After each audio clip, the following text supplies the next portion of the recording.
Hello, today's video is for Chris Late, and it's also for two wonderful students I met at the Ridgeway School called Sophie and Charlie. Thank you for making me so welcome.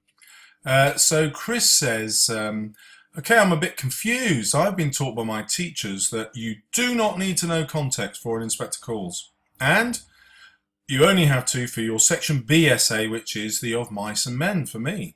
However, here in the mark scheme, so he's talking about a video that I've made here.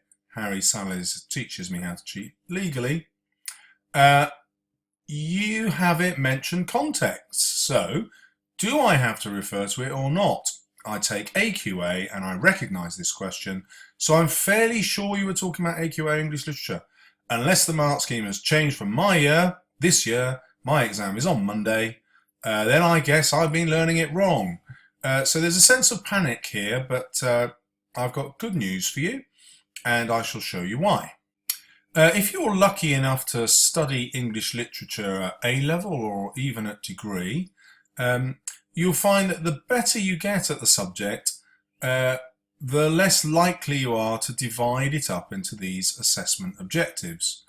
So if we just look at assessment objective number 4 here, AO4, this is where context comes in.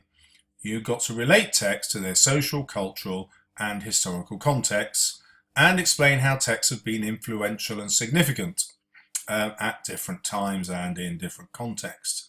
Now the reason examiners do that is they say, oh well, we think these are the 4 skills of studying English literature, and we won't study them all at the same time. We'll do, such and such a percentage of them in different parts of the paper, so that overall you'll end up with a balance of 40%, 20%, 20%. So how does it work out? Well, here they say, in section A, that's where the inspector calls question is, this section does not test AO4.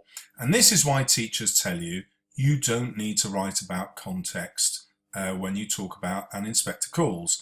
This is a bit stupid. It's a bit like saying when you're commentating on a football match, you don't have to mention the names of the players. You can just talk about which team they're playing for.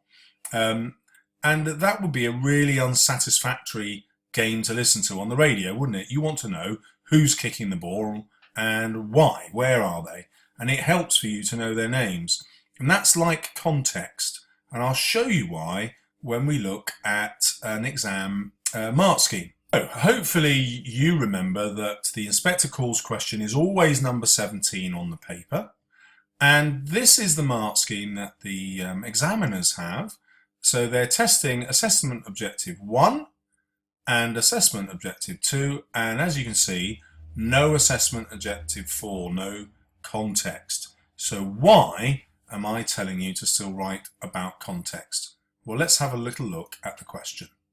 Arthur Burling described himself as a hard-headed, practical man of business. How does Priestley present this and other views of Arthur Burling and Inspector Calls? Well, when you're writing about the how, well, you have to talk about the context, because Priestley was writing for an audience in 1945.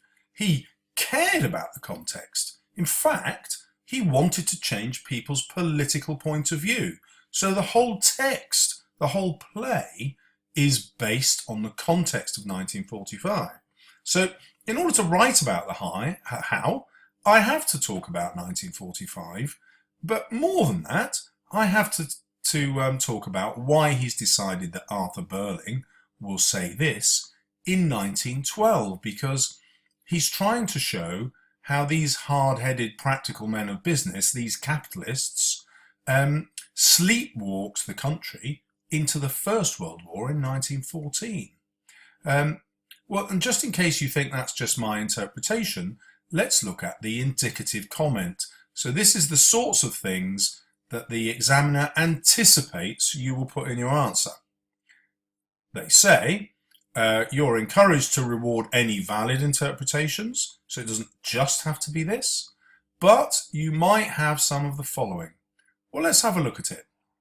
The attitude to Sheila's engagement to Gerald as a way to forge business links. Well, suddenly we're talking about a capitalist context here, aren't we?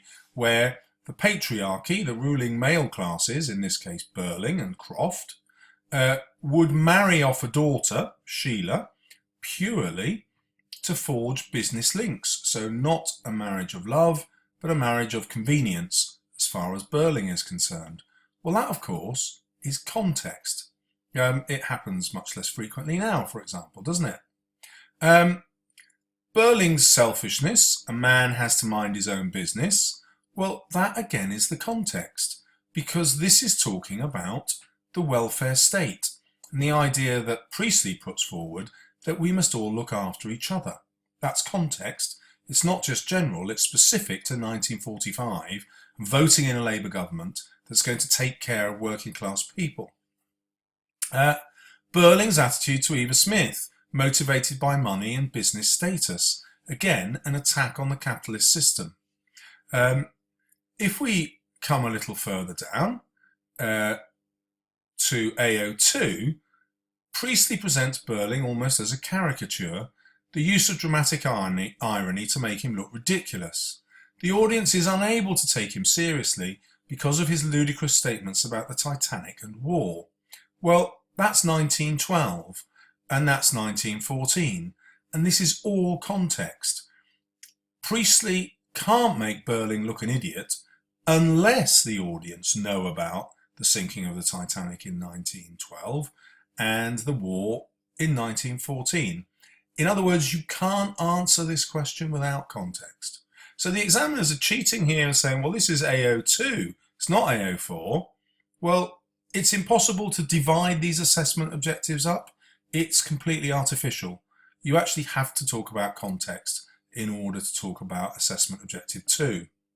Let's go back to assessment objective 2 and work out why this must always be true, no matter what the question. Now, this is why. We can talk about language without talking about the context, and we can probably talk about the structure and form, how it's a play to be performed live on stage, where we don't need to know about when it was performed and why.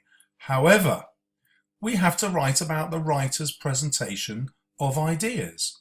Well, Priestley's ideas are all based around the world in 1945 and what led to it from 1912 to 1945. These are, in fact, his themes and his settings. It's all about the context. So AO2 is about context, but the examiners pretend it's not. They pretend that context is only AO4. So I hope you can see that by writing about context, you actually write more intelligently, more interestingly about the writer's presentation of ideas. Now, if we go back up to assessment objective 1, context helps you write about the interpretations. In fact, you can't write about Priestley's desires in this play without writing about the context. It is just impossible. So you can't come up with interpretations that have nothing to do with the context. That would just be ridiculous. So I hope you feel confident now to use context in your answer to write about Priestley's purpose. And I've mentioned in many, many videos that you always write about the author's purpose. Why? Well, because it's an interpretation, isn't it? In assessment objective 1. The writer is always mentioned in assessment objective 2. When you're talking about evaluating the writer's ways of expressing meaning, you have to be thinking about what Priestley wanted to achieve. And then finally, as we've seen, when you're talking about the Priestley's purpose, you have to write about context.